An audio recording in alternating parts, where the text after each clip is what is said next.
Sermon 4. On the love of Jesus Christ for us, and on our obligations to love him.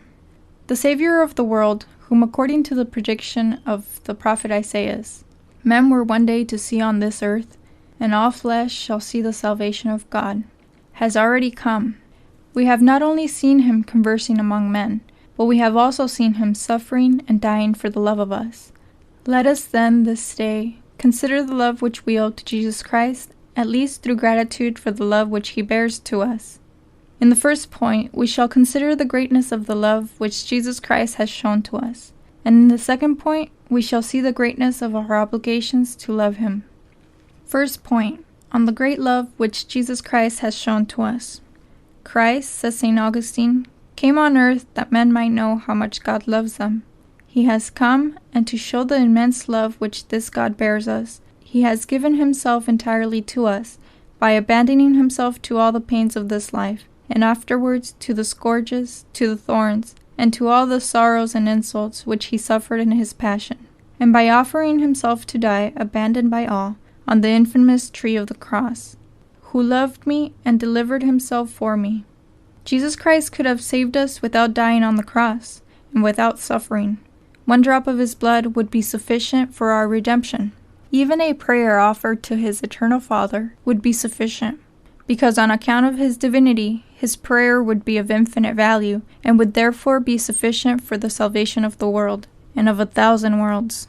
But, says St. Chrysostom, or another ancient author, what was sufficient for redemption was not sufficient for love. To show how much he loved us, he wished to shed not only part of his blood, but the entire of it by dint of torments. This may be inferred from the words which he used on the night before his death. This is my blood of the New Testament, which shall be shed for many. The words shall be shed show that, in his passion, the blood of Jesus Christ was poured forth even to the last drop. Hence, when after death, his side was opened with a spear, blood and water poured forth, as if what then flowed was all that remained of his blood. Jesus Christ, then, though he could save us without suffering, wished to embrace a life of continual pain, and to suffer the cruel and ignominious death of the cross. He humbled himself, becoming obedient unto death, even the death of the cross.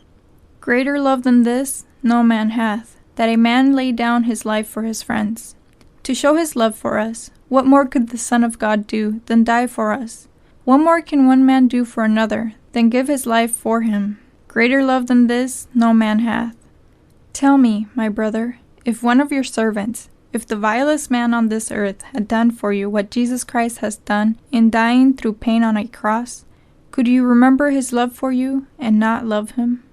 St. Francis of Assisi appeared to be unable to think of anything but the passion of Jesus Christ, and in thinking of it he continually shed tears, so that by his constant weeping he became nearly blind. Being found one day weeping and groaning at the foot of the crucifix, he was asked the cause of his tears and lamentations. He replied, I weep over the sorrows and ignominies of my Lord, and what makes me weep still more is that the men for whom he has suffered so much live in forgetfulness of him. O Christian, should a doubt ever enter your mind that Jesus loves you, raise your eyes and look at him hanging on the cross. Ah, says St. Thomas of Villanova, the cross to which he is nailed, the internal and external sorrows which he endures, and the cruel death which he suffers for you, are convincing proofs of the love which he bears you. St. Bernard says, do you not hear the voice of that cross, and of those wounds, crying out to make you feel that he truly loves you? Clamat crux, clamat vulnus, quod vere dilexit.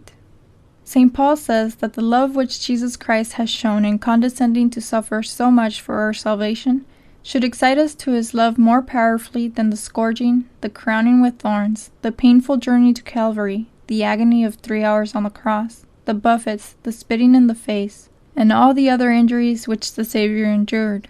According to the Apostle, the love which Jesus has shown us not only obliges, but in a certain manner forces and constrains us to love a God who has loved us so much.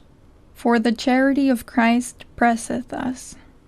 On this text, St. Francis de Sales says, we know that Jesus, the true God, has loved us so as to suffer death, and even the death of the cross, for our salvation. Does not such love put our hearts, as it were, under a press, to force from them love by a violence which is stronger in proportion as it is more amiable? So great was the love which inflamed the enamored heart of Jesus, that he not only wished to die for our redemption, but during his whole life he sighed ardently for the day which he should suffer death for the love of us. Hence, during his life, Jesus used to say, I have a baptism wherewith I am to be baptized, and how I am straitened until it be accomplished. In my passion I am to be baptized with the baptism of my own blood, to wash away the sins of men. And how am I straitened? How, says St. Ambrose, explaining this passage, am I straitened by the desire of the speedy arrival of the day of my death? Hence, on the night before his passion, he said, With desire I have desired to eat this Pasch with you before I suffer. We have, says St. Lawrence Justinian, seen wisdom become foolish through an excess of love. We have, he says, seen the Son of God become as it were a fool, through the excessive love which he bore to men. Such too was the language of the Gentiles, when they heard the apostles preaching that Jesus Christ suffered death for the love of men. But we, says St. Paul, preach Christ crucified, unto the Jews indeed a stumbling block, unto the Gentiles foolishness.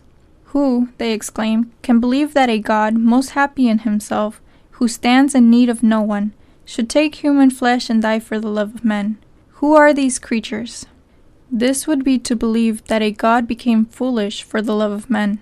It appears folly, says St. Gregory, that the author of life should die for men. But whatever infidels may say or think, it is of faith that the Son of God has shed all his blood for the love of us, to wash away the sins of our souls, who hath loved us and washed us from our sins in his own blood. Hence the saints were struck dumb with astonishment at the consideration of the love of Jesus Christ. At the sight of the crucifix, St. Francis of Paul could do nothing but exclaim, O love, O love, O love. Having loved his own who were in the world, he loved them unto death. This loving Lord was not content with showing us his love by dying on the cross for our salvation, but at the end of his life, he wished to leave us his very own flesh for the food of our souls, that thus he might unite himself entirely to us. Take ye and eat, this is my body. But of this gift and this excess of love we shall speak at another time, in treating of the most holy sacrament of the altar. Let us pass to the second point. Second point, on the greatness of our obligation to love Jesus Christ. He who loves wishes to be loved. St. Bernard says, when God loves, he desires nothing else than to be loved. The Redeemer said, I am come to cast fire on the earth, and what will I but that it be kindled? I, says Jesus Christ, came on earth to light up the fire of divine love in the hearts of men, and what will I but that it be kindled? God wishes nothing else from us than to be loved. Hence the Holy Church prays in the following words, We beseech thee, O Lord, that the Spirit may inflame us with that fire, which Jesus Christ cast upon the earth, and which we vehemently wish to be kindled. Ah, what have not the saints inflamed with this fire accomplished? They have abandoned all things, delights, honors, the purple and the scepter, that they might burn with this holy fire. But you will ask, what are you to do, that you too may be inflamed with the love of Jesus Christ? Imitate David. In my meditation a fire shall flame out.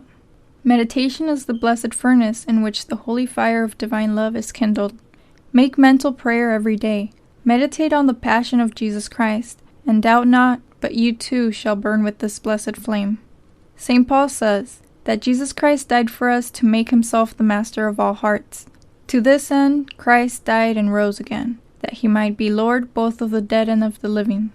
He wished, says the Apostle, to give his life for all men, without a single exception, that not even one should live any longer for himself, but that all might live only to that God who condescended to die for them. And Christ died for all, that they also who live may not now live to themselves, but unto him who died for them.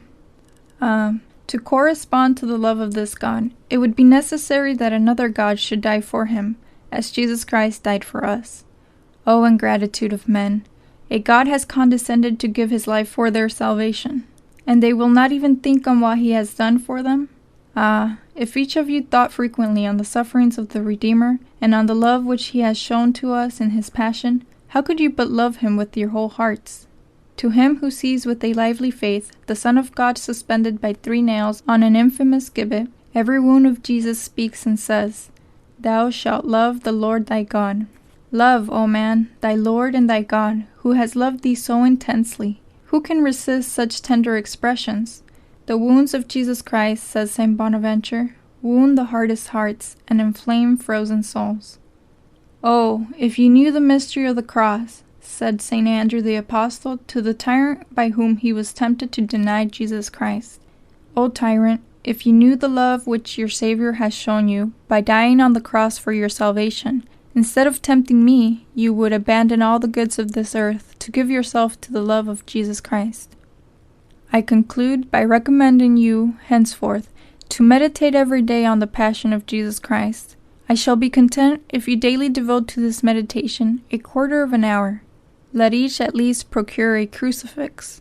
Let him keep it in his room, and from time to time give a glance at it, saying, "Ah, my Jesus, thou hast died for me, and I do not love thee." Had a person suffered for a friend injuries, buffets, and prisons, he would be greatly pleased to find that they were remembered and spoken of with gratitude. But he should be greatly displeased if the friend for whom he had been born were unwilling to think or to hear of his sufferings. Thus, frequent meditation on his passion is very pleasing to our Redeemer, but the neglect of it greatly provokes his displeasure. Oh, how great will be the consolation we shall receive in our last moments from the sorrows and death of Jesus Christ, if during our life we shall have frequently meditated on them with love. Let us not wait till others, at the hour of death, place in our hands the crucifix. Let us not wait till they remind us of all that Jesus Christ suffered for us. Let us, during life, embrace Jesus Christ crucified. Let us keep ourselves always united to him, that we may live and die with him. He who practices devotion to the Passion of our Lord cannot but be devoted to the Dolors of Mary, the remembrance of which will be to us a source of great consolation at the hour of death. Oh, how profitable and sweet the meditation of Jesus on the cross! Oh, how happy the death of him who dies in the embraces of Jesus crucified, accepting death with cheerfulness for the love of that God who has died for the love of us.